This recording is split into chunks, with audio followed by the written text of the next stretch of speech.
kalimat-kalimat pengajaran yang dihadirkan dalam Al-Quran Al-Karim, baik kepada kita pribadi ataupun disampaikan kepada anak.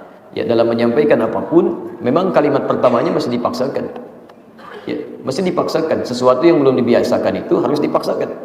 Dimulai untuk memaksa diri kita untuk belajar. Ya, dan dari situ nanti akan ada proses untuk dilalui, hadir kenikmatan. Dari kenikmatan itu nanti muncul motivasi-motivasi yang bisa berbeda. Mulai muncul kenikmatan, mulai mencari keikhlasan, mulai mencari anugerah. Walaupun setiap awalnya mesti memaksa diri kita untuk belajar.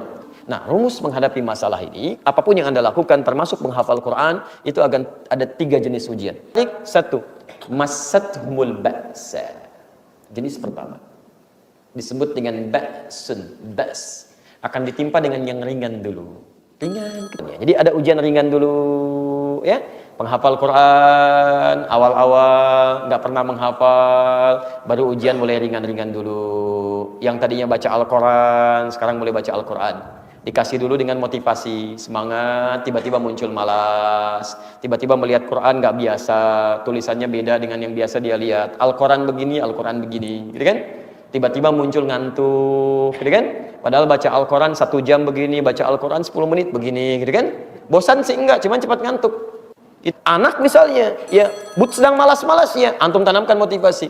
Dek, kalau adek bisa menghafal Quran baik, silahkan lihat. Nih mama kasih tahu ya, ini orang paling hebat di dunia. Nih, silahkan cek. Dari mulai kalangan orang-orang soleh sampai ke zaman sahabat sampai ke Nabi. Ini ada Imam Asy-Syafi'i, Imam Al-Bukhari itu dia dulu waktu lahir, kemudian tumbuh, ditinggal ayahnya. Kemudian matanya buta, nggak bisa sembuh. Beliau menghafal Al-Quran. Ketika menghafal Al-Quran, kemudian menghafal, Masya Allah. Dalam proses menghafal itu, membacakan dan surah Qaf ayat ke-22, tiba-tiba pandangannya dibuka oleh Allah. Bisa melihat lagi. Padahal, menurut dokter sudah nggak mungkin sembuh. Ah, masa sih mah? Kok gitu amat? Si Ahmad aja nggak gitu? Itu si Ahmad, ini Imam Al-Bukhari. Dilihatin kitabnya, nih lihat baca di sini. Dia hadirkan. Maka ketika dia merasakan motivasi itu, nanti dia akan berubah pelan-pelan. Ya, dan akan ada peningkatan-peningkatan dalam dirinya. Ya. Biasanya kalau sudah seperti itu, naik lagi ujiannya, dharra namanya. Sudah mulai ke fisik.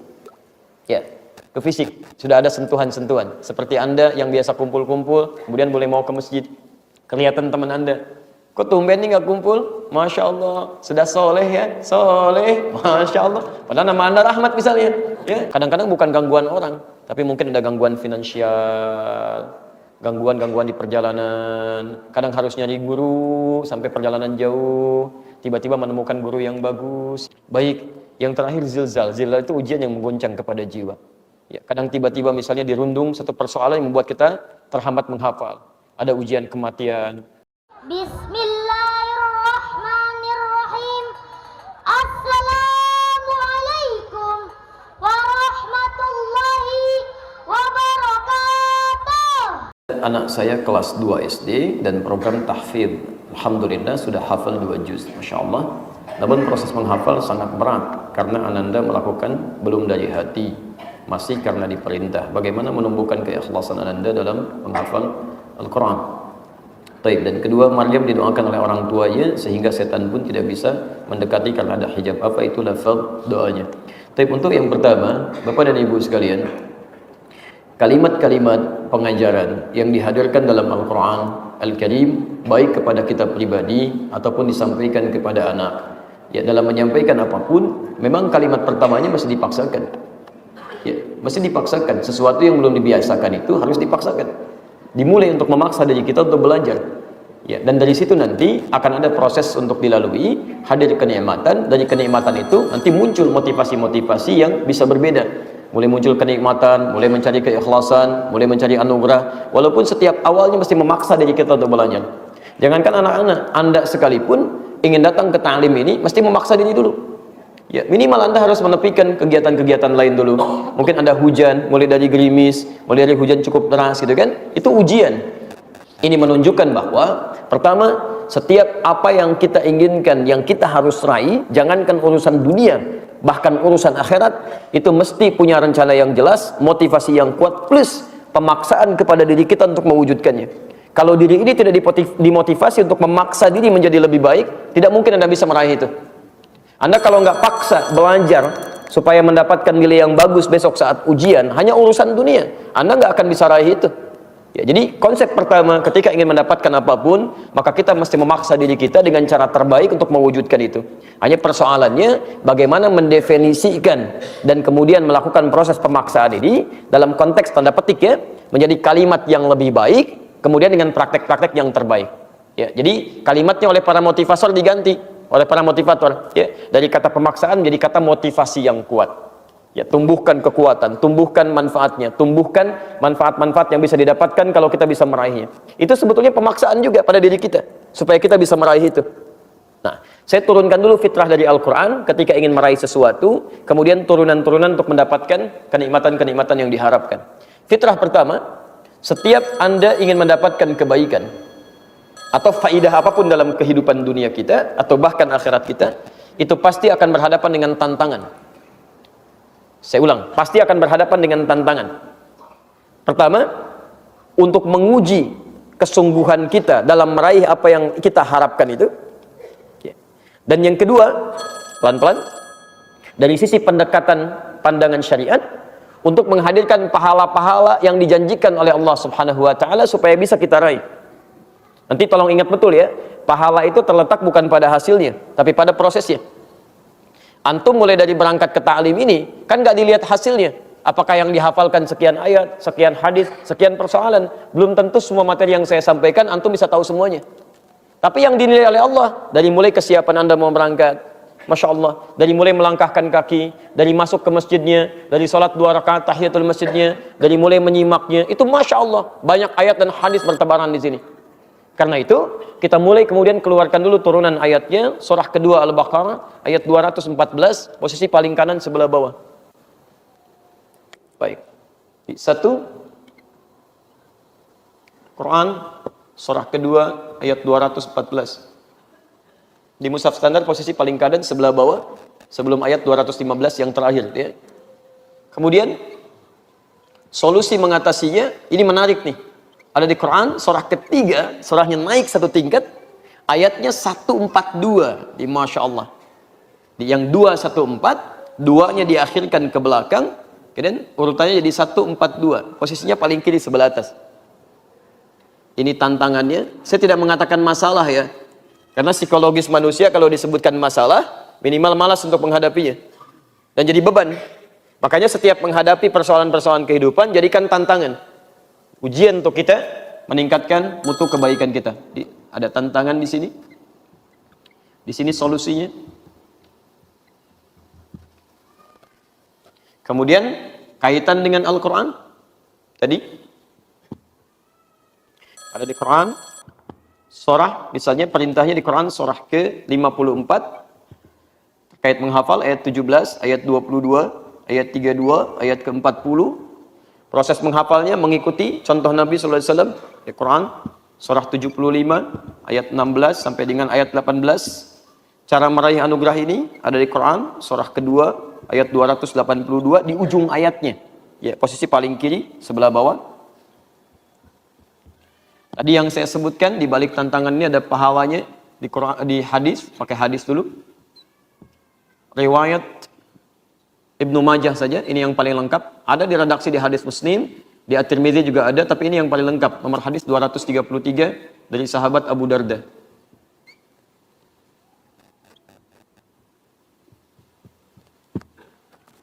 Kemudian semua yang dihadapkan ini diharapkan Allah Subhanahu wa Ta'ala memberikan kita pahala-pahala kebaikan. Yang tafsirnya ada di sini.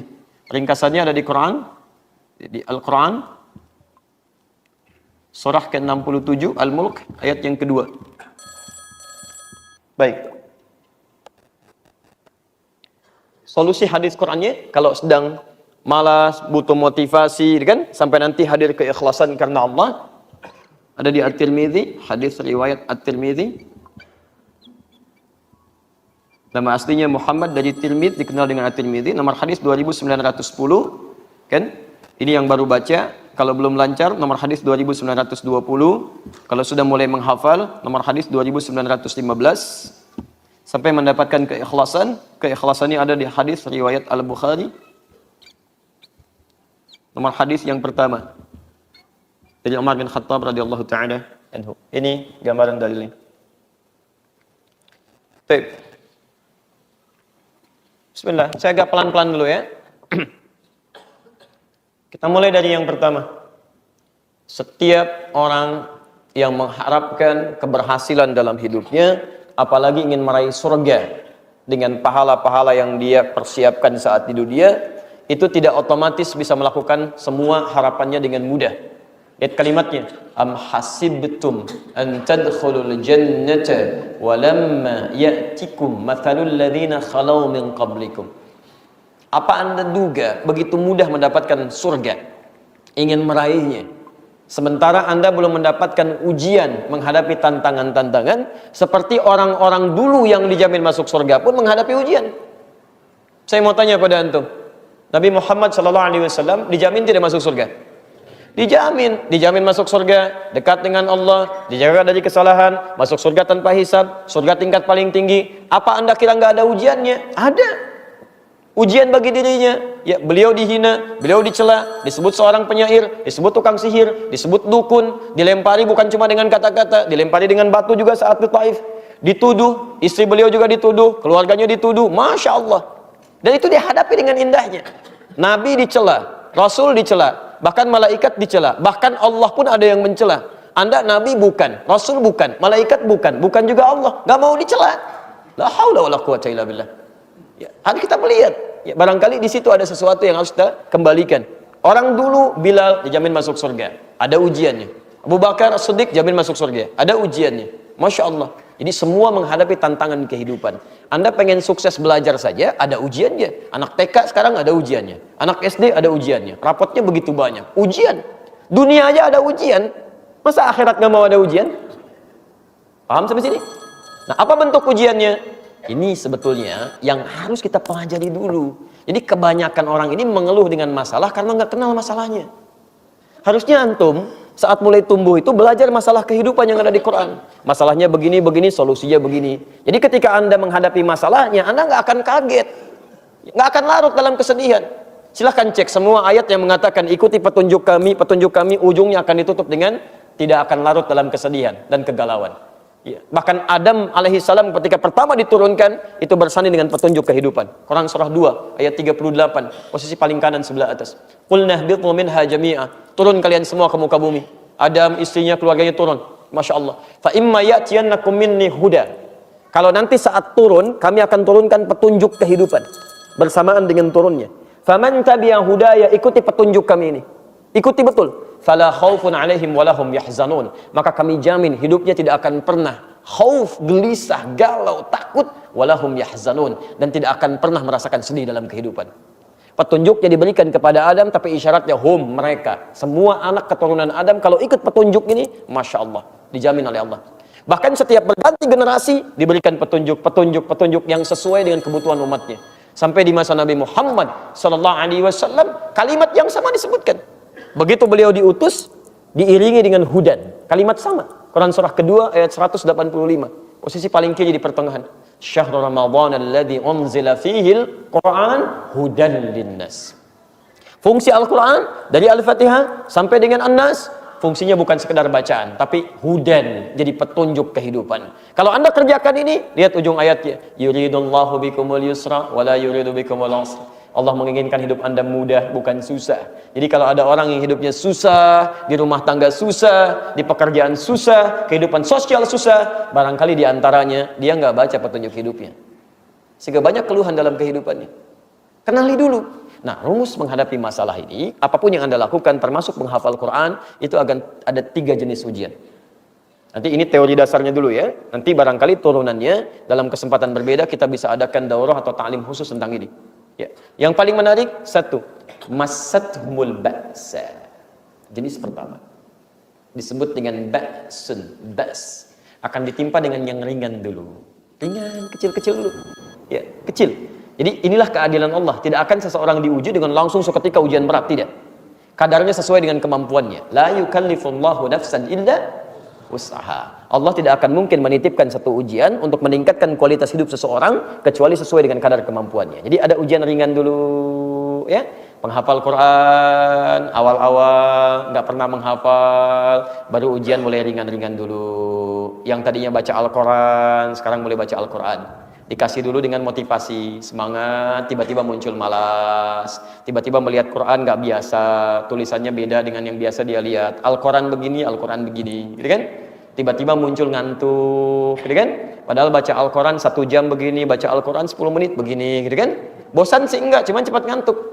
Itulah Al-Quran indahnya. Bosan nggak ada yang bosan. Antum pernah baca Al-Fatihah bosan? Padahal 17 kali dalam sehari. Kalau bukan firman Allah, mustahil ada yang bisa begitu. Mustahil itu. Silahkan baca karya terbaik manusia. Gak usah banyak-banyak lah. Al-Quran 17 kali dalam sehari. Karya manusia 3 kali dalam sehari. Baca terus selama sebulan. Sehari 3 kali. Sehari 3 kali. Demi Allah, paling 3 hari Anda tinggalkan tuh.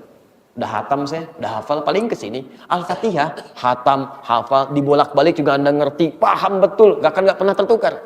Cek buktinya. Setelah Bismillahirrahmanirrahim apa? Alhamdulillahirrahmanirrahim. Setelah Ar-Rahmanirrahim, Maliki Yaumiddin. Sebelum Maliki Yaumiddin, Ar-Rahmanirrahim. Masya Allah, hafalan tuh bolak-balik. Pernah nggak bosan? Demi Allah saya katakan, belum pernah ada kertas masuk sampai hari ini, termasuk orang mengeluh datang mengatakan, Ustaz, saya bosan Ustaz. Kenapa? Baca Al-Fatihah. Masya Allah, nggak ada tuh sampai hari ini. Ini menunjukkan firman Allah luar biasa. Cuman kadang-kadang ketika mulai mau membaca, menghafal, datang kantuk. Itu masih ringan.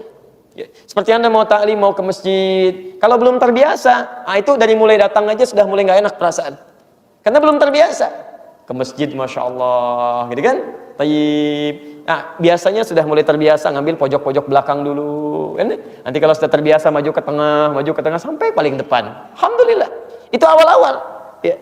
Alhamdulillah baru bisa ke masjid. Nanti kalau sudah mulai rutin, diuji lagi. Masih ringan juga. Kasih gerimis dikit. Ayo, masih ke masjid nggak? Kalau nggak gerimis, jangankan kamu. Yang lain juga bisa datang. Kasih gerimis. Anda bisa lewat. Maka orang Arab mengatakan la ba'sa. Kata ba'sun bisa lewat la ba'sa. Ini ringan. Bisa saya jalani. Jadi kalau antum tanya misalnya kaifa haluk, dia punya masalah sedikit, dia katakan la ba'as insyaallah. Enggak ada masalah. Saya bisa jalani. Diserap ke dalam bahasa Indonesia labas. Lewat. La ba'sa, labas lewat. Ya, gerimis sedikit, turun, jalan, enggak ada masalah. Enggak usah pakai payung, jalan aja. Nah, kalau Anda belum lulus pada yang seperti ini, itu tandanya Anda belum lulus pada ujian yang kecil. Ya Allah, nggak ke masjid, gerimis dikit aja. Anda nggak ke masjid, Anda belum lulus. Maka Allah kemudian berikan petunjuk pada orang sekitarnya. Istrinya mulai mengingatkan, Pak, ke masjid, ayo siap-siap. Hujan mah, akan cuma gerimis dikit, takut riak. Oh, Masya Allah gitu ya. Kadang-kadang masih itu terjadi tawar-menawar, sampai kemudian nggak ada celah lagi untuk mengelak. Sediakan payung. Kalau perlu mama anterin ya, macam-macam tuh. Jadi ketika ibu menghadapi situasi seperti itu, antum juga demikian, motivasi. Ya, jangan kemudian hadirkan kalimat-kalimat yang membuat dia turun, malah nggak mau ibadah. Ya, malah nggak mau ibadah. Oh iya benar hujan ya, nanti aja kalau hujannya reda. Cari dulu solusi. Kalau ada solusi yang bisa mendampingi itu lebih baik. Anak misalnya, ya, sedang malas-malasnya, antum tanamkan motivasi. Dek, kalau adek bisa menghafal Quran baik, silahkan lihat. Nih mama kasih tahu ya, ini orang paling hebat di dunia. Nih, silahkan cek. Dari mulai kalangan orang-orang soleh sampai ke zaman sahabat sampai ke Nabi. Ini ada Imam Asy-Syafi'i. Imam Al-Bukhari itu dia dulu waktu lahir, kemudian tumbuh, ditinggal ayahnya. Kemudian matanya buta, nggak bisa sembuh. Beliau menghafal Al-Quran. Ketika menghafal Al-Quran, kemudian menghafal, Masya Allah. Dalam proses menghafal itu, membacakan kemudian surah Qaf ayat ke-22, tiba-tiba pandangannya dibuka oleh Allah. Bisa melihat lagi. Padahal menurut dokter sudah nggak mungkin sembuh. Masa sih mah? Kok gitu amat? Si Ahmad aja nggak gitu? Itu si Ahmad, ini Imam Al-Bukhari. Dilihatin kitabnya, nih lihat baca di sini. Lihat, tunjukkan lagi Imam Asy-Syafi'i, tunjukkan lagi Imam Malik, sampai ke sahabat-sahabat yang saleh. Kalau sudah mendapatkan itu, nanti gabungkan lagi. Kadang-kadang suka ada alasan yang lain. Tapi dia nggak hafal Quran bisa pintar juga. Bukan. Pintar itu cukup dengan belajar. Tapi Quran memberikan keberkahan dalam pelajaran. Quran juga menambah ingatan kita. Quran mendekatkan diri kita dengan Allah supaya hidupnya nggak susah. Hadirkan. Maka ketika dia merasakan motivasi itu, nanti dia akan berubah pelan-pelan. Ya, dan akan ada peningkatan dalam dirinya. Ya. Biasanya kalau sudah seperti itu, naik lagi ujiannya. Dharra namanya. Sudah mulai ke fisik. Ya, ke fisik. Sudah ada sentuhan-sentuhan. Seperti Anda yang biasa kumpul-kumpul, kemudian boleh mau ke masjid. Kelihatan teman Anda. Kok tumben nih nggak kumpul? Masya Allah, sudah soleh ya, soleh, Masya Allah. Padahal nama Anda Rahmat misalnya. Ya, kadang-kadang seperti itu. Gak usah dibalas, Alhamdulillah gitu kan. Alhamdulillah, tapi belum tentu soleh menurut Allah. Saya takut. Kalau meninggal hari ini juga, Masya Allah. Menurut kamu soleh, menurut Allah belum. Maafkan saya kalau selama ini banyak kekurangan. Itu ketika Anda sampaikan kalimat itu, mungkin ketika Anda tinggalkan dia berpikir, boleh nggak saya ikut kamu? Mungkin jadi begitu. Jadi ada kalimat-kalimat yang bisa kita membawa orang dalam kebaikan. Anda tingkatkan lagi, tingkatkan lagi. Nggak usah dibalas dengan keburukan. Itu bukan adabnya. Makanya rumus Qur'annya ketika ada yang mengolok-olok, jawab dengan kebaikan dulu. Quran surah ke-25, ya, ayat 63. Wa ibadur rahmanil ladzina yamshuna 'alal ardi hauna wa idza khatabahumul jahiluna qalu salama. Bukan qalu balasan, bukan qalu salama. Hamba Allah itu ketika jalan tawadhu, lalu diolok-olok oleh orang lain, dia katakan salama, kalimat-kalimat yang baik yang menghadirkan hidayah. Ya. Waduh, masya Allah, sok soleh sekarang. Daripada kamu sok komen. Udah, nah itu kalimat begitu gak akan menambah manfaat. Ya. Kemudian yang terakhir, baru di ujung ada yang disebut dengan zilzal, wa zulzilu, hatta yaqula rasulu walladzina amanu ma'ahu mata nasrullah. Kalau tadi dharwa masih fisik, kadang-kadang bukan gangguan orang, tapi mungkin ada gangguan finansial, gangguan-gangguan di perjalanan. Kadang harus nyari guru sampai perjalanan jauh, tiba-tiba menemukan guru yang bagus, ya. Yang bagus itu yang ketat cara mengajarkannya kalau penghafal Quran. Bukan hanya memberikan kemudahan-kemudahan untuk menghafal, tapi Anda menghafal yang salah. Jangan menemukan yang seperti itu, ya. Kalau bisa mengajar yang benar, kenapa ngajarin yang salah? Kasihan nanti. Saya sudah berhadapan dengan anak-anak itu, ya. Masya Allah, sebagian anak Allah karuniakan dilihat oleh kami beberapa hal, datang saya dengan istri, dilihat Masya Allah ada sekitar 30 anak. Hafalannya banyak, udah 2 juz, 3 juz, 4 juz, 5 juz. Tapi kami menangis karena menghafal yang salah gitu. Yang seperti ini nanti yang kasihan, waktunya habis untuk menghafal yang salah, begitu hafal ditahsin lagi. Menghafal bisa 1 tahun, tahsinnya 3 tahun, 4 tahun karena memulai dari awal. Kasihan waktunya habis, cari guru yang baik. Walaupun untuk menemukan yang baik itu perjuangan gak mudah. Kadang-kadang dorong, begitu datang sampai situ, jarak 30 kilo, dan naik angkot jalan-jalan, suruh dibaca. Iqra, baca. Tahu dulu. A'udzu billahi minasyaitonir rajim. Masya Allah. Cukup ya, besok kesini lagi. Mau datang lagi nggak? Di Timur Tengah kadang kami begitu, nggak banyak-banyak tuh. Suruh tahu tuh, gitunya besok datang lagi gitu kan. Ya, ternyata kalau kita berprasangka baik kepada guru, ternyata di situ ingin mengecek lisan kita masalahnya di mana. Dilihat di huruf-hurufnya, oh dia hurufnya di sini, di sini, di sini. Lalu dibimbing nanti pertemuan berikutnya. Diminta, diteruskan. Sampai ketika Anda benar, 20 ayat pertama sabar, kesananya akan lebih mudah lagi. Anda sabar dalam 1 juz, kesananya bisa menghafal sendiri. Setelah paham gharib wal mushkilah, tinggal setoran. Tapi kalau Anda tidak sabar, Anda hafalkan silahkan. Jadi begitu baca 1 ayat, dicek lagi. Ayat dibenarkan lagi. Ujung-ujungnya muncul kebosanan, gak mau menghafal lagi. Itu diantara taktik setan yang memalingkan kita dari kebaikan-kebaikan. Baik, yang terakhir zilzal. Zilzal itu ujian yang menggoncang kepada jiwa. Ya, kadang tiba-tiba misalnya dirundung satu persoalan yang membuat kita terhambat menghafal.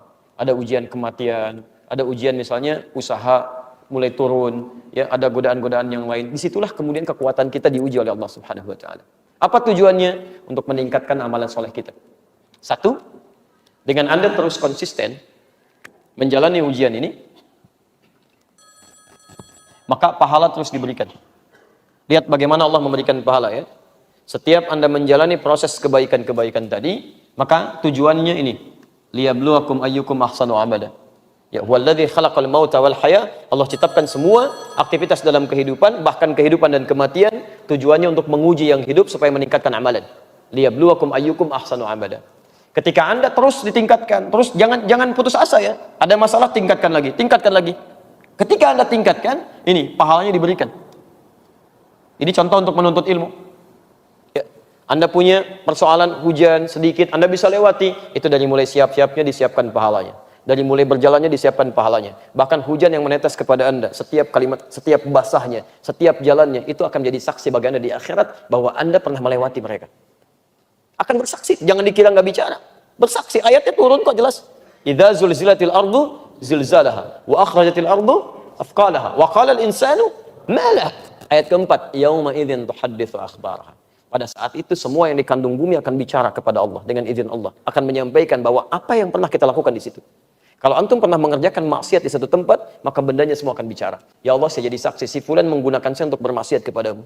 Tapi kalau Anda menggunakan semua elemen kehidupan kita dalam kebaikan, maka semua akan bicara. Ya Allah, saya motor bersaksi, dipegang oleh si fulan, dia menerobos hujan, ya Allah, untuk bisa mendapatkan bagian dari ajaranmu ya Rabbal Alamin. Hujannya kemudian berkata, ya Allah, saya bersaksi, saya yang menetesi dia, ya Allah, saya yang menjadikan dia basah, ya Allah. Kemudian jaketnya bicara, ya, kemudian segalanya bicara dan menyampaikan kepada Allah Subhanahu wa taala sebagai bukti kebaikan-kebaikan yang pernah kita kerjakan. Sedangkan mulut Anda dikunci, al-yauma nakhtimu ala afwahihim. Mulutnya dikunci, itu semua akan bicara. Jadi kalau Anda paham dengan persoalan ini, paham dengan pahalanya, justru semangat akan semakin meningkat 2 kali lipat. Bukan mundur.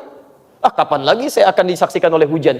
Alhamdulillah Allah turunkan hujan saat ini. Mudah-mudahan basahnya saya, sebagian kena payungnya, kena macam-macamnya disaksi di akhirat nanti. Kemarin cuma sandalnya, sekarang dengan payungnya. Alhamdulillah. Masya Allah. Kalau payung sudah jadi saksi, sandal jadi saksi, baju Anda jadi saksi, apalagi yang kurang bagi Anda? Jelas ya? Jadi ini poinnya, tingkatkan ini. Apalagi penghafal Quran. Ini setiap hurufnya 10 kebaikan. Setiap huruf. Baru baca tuh. Man qara'a harfan min kitabillah falahu 10 hasanat. Siapa yang baca satu huruf dari kitabullah dapat 10 kebaikan. Itu baru baca, belum menghafal. Sedangkan penghafal Quran itu mustahil membaca satu huruf, pasti mengulang-ulang. Pembaca saja nggak akan ada yang baca satu huruf. Saya belum pernah temukan orang baca Quran satu huruf kemudian selesai. Nun. Nggak dulu nggak ada. Pasti dia lanjutin. Bismillahirrahmanirrahim, saya sudah 19 huruf. Itu baru baca, apalagi penghafal Quran. Alif Lam Mim. Dzalikal kitabu dzalikal kitabu dzalikal kitab la raiba fi la raiba fi la raiba fi hudan lil muttaqin. Dzalikal kitabu dzalikal kitabu la raiba fi hudan lil muttaqin. Lihat lagi, dzalikal kitabu la raiba fi hudan lil muttaqin. Berapa kali Anda mengulang? Berapa pahalanya? Keluarkan itu, tuliskan. Kalau sedang malas-malas, bagaimana kalau diwafatkan pahala saya kurang? Baca Quran lagi, hafalkan lagi.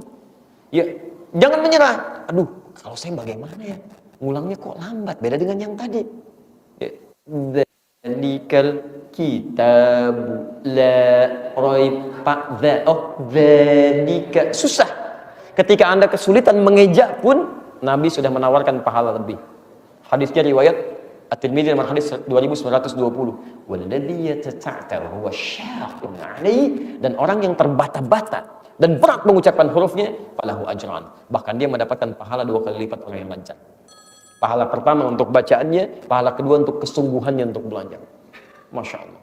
Kalau gitu besok saya nggak lancar aja lah, supaya 2 kali lipat. Tidak begitu juga, rugi Anda. Ya, tidak banyak mengulang. Tayyib, kalau mulai menghafal, tambah lagi. Anda akan diberikan jubah kehormatan, mahkota kehormatan, melangkah surganya, bisa menggandeng orang tuanya kalau dia beriman dan beramal soleh, naik ke puncak tertinggi. Itu di At-Tirmidzi nomor hadis 2915. Sampai dikatakan oleh Quran sebelum Anda naik, Qurannya bicara, Allahumma halli, ya Allah tolong hiasi orang ini, bedakan penghafal Quran dengan yang bukan penghafal. Itu tafsir dari Quran surah ke-35 Fatir dari ayat 32 sampai 33, posisi paling kiri sebelah atas. Ya yuhallawna fiha, diberikan hiasan dan diberikan mahkota di kepalanya. Fayulbasu ilaihi tajul karamah, dipakaikan mahkota kehormatan.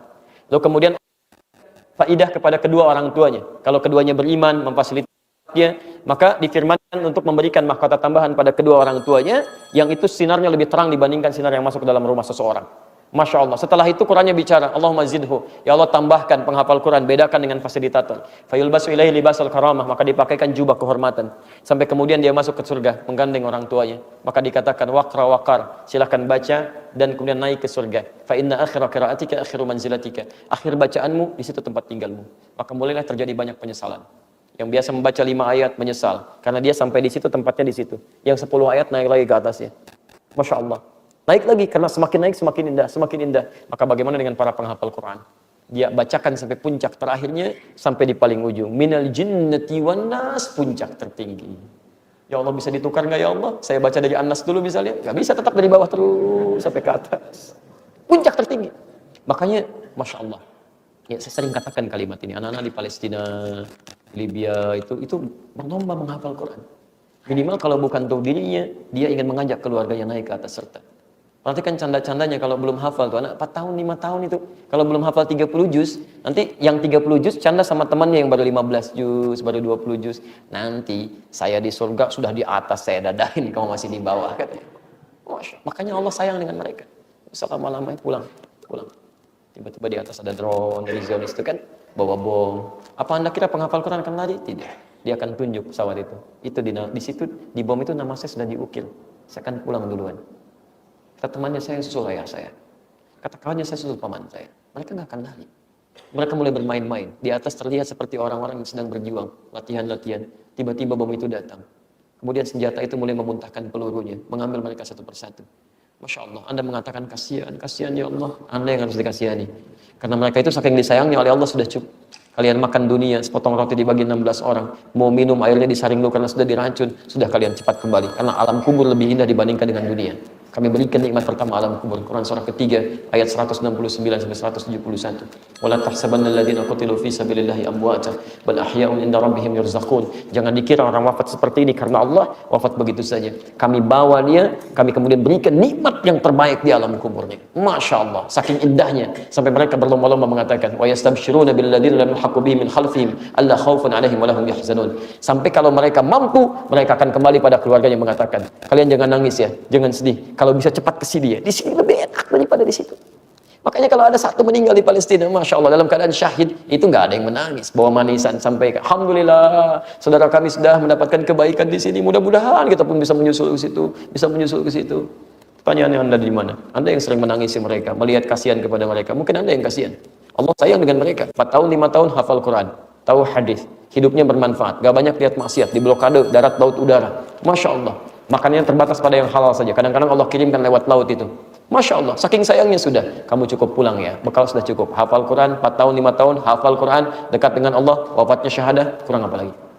Antum dikasih 40 tahun, 50 tahun, 60 tahun, sampai hari ini. Mata sehat, keadaan baik, akses banyak. Masya Allah. Matanya aksesnya, jangankan khairnya, maksiatnya juga dilihat juga. Telinga masih mendengar maksiat juga. Lisan mendengar maksiat juga. Quran belum hafal, hadis belum paham. Untuk baca belum punya waktu. Cita-cita masuk surga, pengen tanpa hisab lagi. Antum sehat.